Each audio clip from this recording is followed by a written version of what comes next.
রামনবমীর মিছিলে পড়ল বোমা। মুর্শিদাবাদ জেলার শক্তিপুর থানার অন্তর্গত মানিককহর এলাকায় রামনবমী উপলক্ষে শোভাযাত্রার আয়োজন করা হয়েছিল। শোভাযাত্রা চলাকালীন দুষ্কৃতীরা বাড়ির ছাদ থেকে শোভাযাত্রার মধ্যে বোমাবাজি শুরু করে। দুষ্কৃতীদের ছোড়া বোমায় আহত হন বেশ কয়েকজন রাম ভক্ত।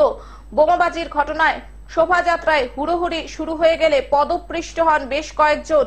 বোমাবাজিতে আহত হন মোট 6 জন এবং পদপৃষ্টের ঘটনায় আহত হন 2 জন। বোমাবাজি হয়েছে? ওটা বোমাবাজি হয়েছে। আহত কজন আছে? আহত অনেকে হয়েছে।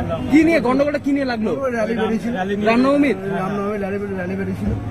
তখন মা দেখতে গিয়েছিল। র্যালি দেখে বোমা চার্জ হয়েছে? হ্যাঁ, বোমা চার্জ হয়েছে। না, বোমাতে নয়, হয়তো লোকের ভিড়ে হয়তো কোনো আঘাত হয়েছে কিংবা আমরা বুঝতে পারিনি। মায়ের চায়না শাহ মাহান্ত। ঘটনায় ব্যাপক চাঞ্চল্য ছড়িয়ে পড়ে গোটা এলাকায়। সামগ্রিক ঘটনার তদন্ত ইতিমধ্যে শুরু করে দিয়েছে পুলিশ প্রশাসন।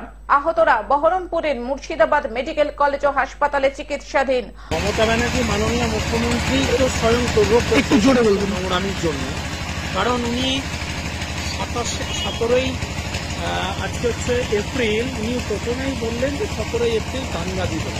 একজন সাংবিধানিক পদাধিকারী এবং প্রধান রাজ্যে তার মুখ থেকে এই ধরনের নোংরা ভাষা, তারই প্রতিফলন এই ধরনের নোংরামি।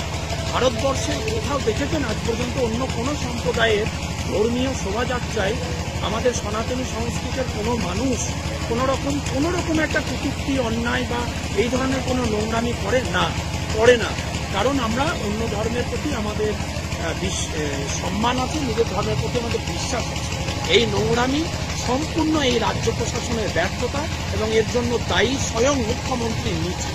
মুর্শিদাবাদ থেকে রক্তিম সিদ্ধান্তের রিপোর্ট, গ্লোব নিউজ। এখন থেকে গ্লোব টিভি দেখুন আপনার স্মার্টফোনেও।